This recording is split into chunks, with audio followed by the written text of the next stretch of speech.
नमस्कार दोस्तों। मुझे पता है आप हमारी कहानी को अंत तक सुनते हैं, लेकिन चैनल को सब्सक्राइब नहीं करते हो। दोस्तों, ये हमारी न्यू चैनल है, इसलिए आपका साथ चाहिए। आपको बस सब्सक्राइब का बटन ही दबाना है, जिससे मुझे मोटिवेशन मिलेगा।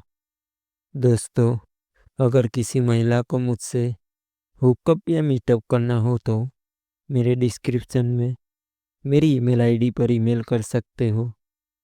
तो आइए शुरुआत करते हैं कहानी। अगली शाम को मैं मिनी स्कर्ट टॉप पहनकर ड्रेसिंग टेबल के सामने आई तो मम्मी भी वहां पहुंच गई। मुझे मिनी स्कर्ट टॉप में देखते ही वो मुझ पर बिगड़ती ही बोली, मिनी स्कर्ट टॉप पहनकर कहाँ जाने की तैयारी हो रही है। मम्मी यह कहते कहते गुस्सा हो गई, तो क्या यह कपड़ा बेढंग है? तुम भी मम्मी हद करती हो, मैं तो इसे ही पहनकर जाऊंगी, मैंने जी करते हुए जवाब दिया। ना जाने तुम्हें समझ कब आएगी। तुम्हारे इतने मोटे मोटे जांग मिनी स्कर्ट से झांक रहे हैं। कोई देखेगा तो क्या सोचेगा? क्या तुम अपनी टांगों को प्रदर्शन करने जा रही हो? मम्मी की यह कहते ही मेरा खून खराब हो गया।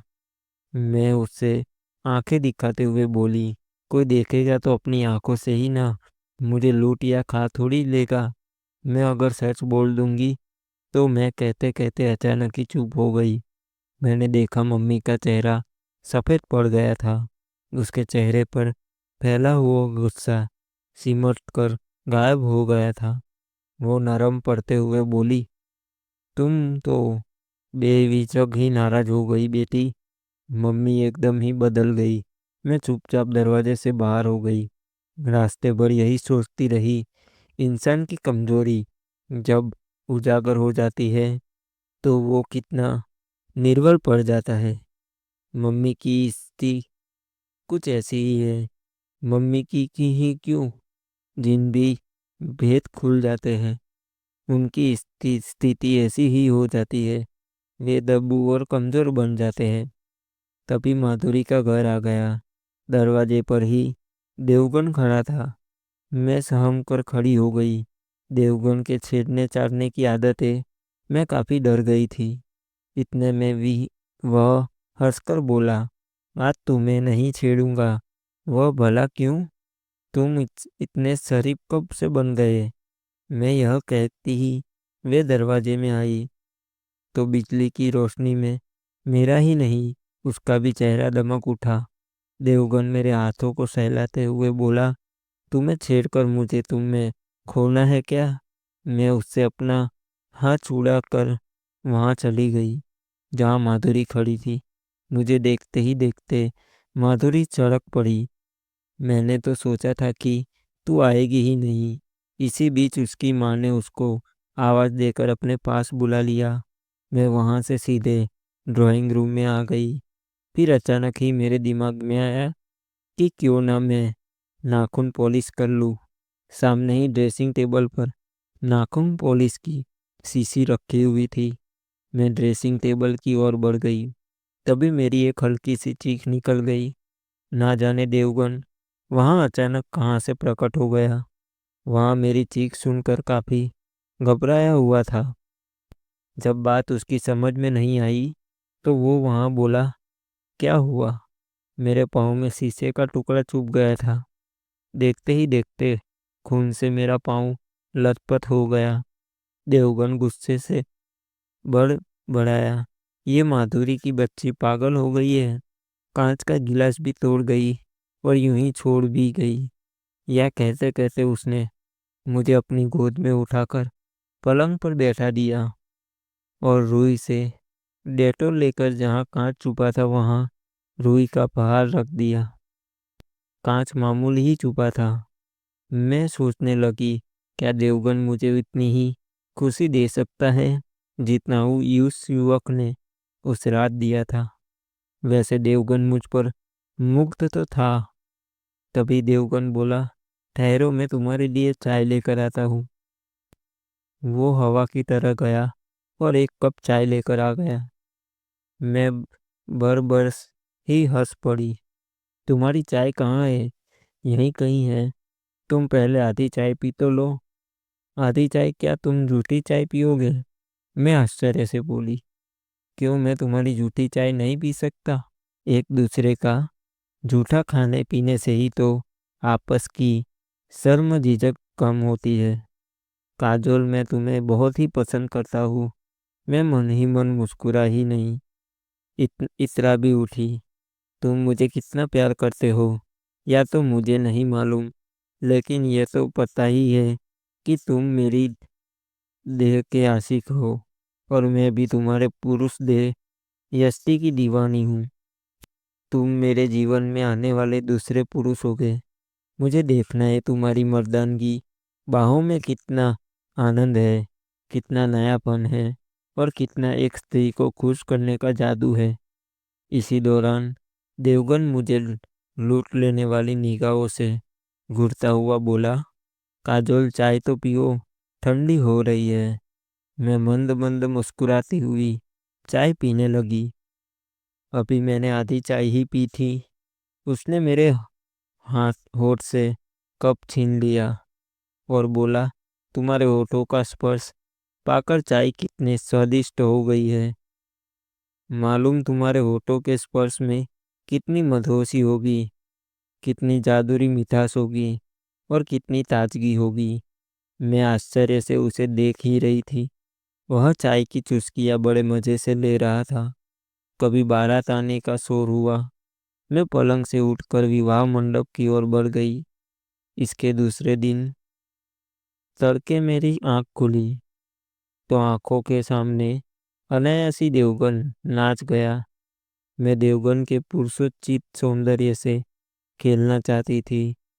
मर्दानगी नहीं होती, बल्कि इंद्रियों में भी स्थित होता है, जो मर्दानगी से कई गुना अधिक शक्तिशाली, विस्फोटक, ज्वलनशील, जोशीला और आश्चर्यचक होता है।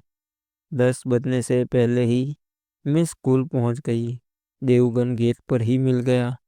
मैंने दूर से ही देखा, वो मुझसे कहीं अधिक उतावला था। मेरे नज़दीक आते ही वो बोला, माधुरी बीमार है, उसने तुम्हें घर पर बुलाया है। मैं माधुरी के बीमार होने की बात सुनकर चिंतित ही उठी। कहीं माधुरी को उसके पापा ने किशोर को लेकर बुरा भला तो नहीं कहा। मैं यह सोचते ही देवगन के साथ उसके घर के लिए चल दी। कोई 20 मिनट के बाद मैं देवगन के साथ उसके घर के नज़दीक आई तो दरवाजे पर बड़ा सा ताला लटका हुआ था। मैंने आश्चर्य से देवगन की तरफ देखा तो वह हंसने लगा। माफ करना, मैं झूठ बोला था। हकीकत तो यह है कि माधुरी दीदी के साथ उसकी ससुराल गई है और मम्मी पापा शहर से बाहर है। तो फिर तुम्हें झूठ बोलने की क्या ज़रूरत थी? और तुम ये ताला खोलोगे कैसे? मैं यह कहते कहते चिंतित हो गई थी। इसी ताले की चाबी तो मेरी जेब में है और झूठ तो थोड़ा बहुत बोलना ही पड़ता है। यह कहकर उसने ताले में चाबी लगा दी। ताला खुलते ही उसने बड़ी फुर्ती से दरवाज़ा खोल दिया। हम दोनों अंदर आ गए, फिर दरवाज़ा बंद कर दिया। बेडरूम में आते ही देवगन ने अलमारी से इस्त्री का एक शीशी निकाली, इत्र की एक शीशी निकाली और मेरे अंगों पर स्प्रे कर दिया। ना जाने वो कैसा इत्र था। मेरे शरीर में उसकी खुशबू समाते ही मैं मदहोश हो गई और देवगन की बाहों में समाने के लिए मचल उठी। तभी वो जोर से हंसा। इसे मैं सेक्सी इत्र कहता हूँ। पापा को मैंने मम्मी के शरीर पर स्प्रे करते हुए कई बार देखा है। वो भी इसे सेक्सी या मदहोश कर देने वाला इत्र ही कहते हैं। ये कहते कहते उसने पूरे बिस्तर पर स्प्रे कर दिया। पूरा कमरा मदहोशी के आलम में डूब गया। बाहर की हवा भी आएगी तो सुगंधित हो उठेगी। यह सुनकर मैं हल्की सी मुस्कुराई, फिर बिस्तर पर निढाल पड़ गई। देवगन बोला, आज गर्मी बहुत है, कपड़े तो उतार दो। हाँ, गर्मी तो है, कहते हुए मैंने कपड़े उतार दिए। देवगन छाती से कहाँ बैठने वाला था। बात बात खींच कर मेरे तलवे चाटने लगा। मैं चाहकर भी अपने पैर खींच न सकी। शुरू शुरू में तो बड़ा ही अजीब सा लगा, लेकिन धीरे धीरे मुझे अच्छा लगने लगा। मैं बुदबुदाई, कहने को तो पुरुष कहते हैं कि स्त्रियां मर्दों के पाँव की धूल है, पर क्या वे झूठ नहीं बोलते? यहाँ तो मेरे पाँव की धूल देवगन ही बना है। तभी अचानक मैं उचक सी गई। देवगन मेरी पाँव को सूंघते हुए आगे की ओर बढ़ता जा रहा था। मैं तो उसकी इस दीवानगी को देखकर पागल हुई जा रही थी।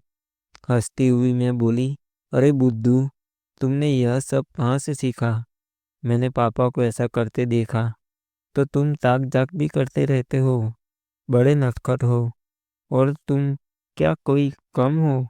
यह कहते कहते वो मेरे बच्चों पर जीव जीव गोल गोल घुमाने लगा। मैं एक अजीब सी पीड़ा से शिखर उठी और उछलकर उसे अपनी बाहों में खींच लिया। वास्तव में ही तुम इस कला के पार्टी हो, काफी मरगर्मी हो। मैं यह कहते कहती उसकी रोएदार छाती को होठों से सहलाने लगी। अब उछलने की बारी उसकी थी। वह जोर से मुझ पर उछला और मेरी छाती को दांतों में लेकर गुदगुदाने लगा। मैंने एक सिटकार ली और प्यार की गहराइयों में डूबने उतरने लगी। हम दोनों को ही कोई होश नहीं था। हम इतने आक्रामक हो गए थे कि मधुर स्पर्श ने नोच खरोच का रूप ले लिया था। इस घात परिघात में भी एक आनंद था। मेरे संपूर्ण बदन में फैली पड़ी गुदगुदी को नोच खरोच की क्रिया ही काबू में रखी हुई थी। कभी देवगन अचानक शांत पड़ गया। मैं तो पहले ही निढाल पड़ गई थी। ये कहानी कैसी लगी? अगर अच्छी लगी हो तो प्लीज़ चैनल को सब्सक्राइब करें। वीडियो को देखने के लिए आप लोगों का बहुत बहुत धन्यवाद।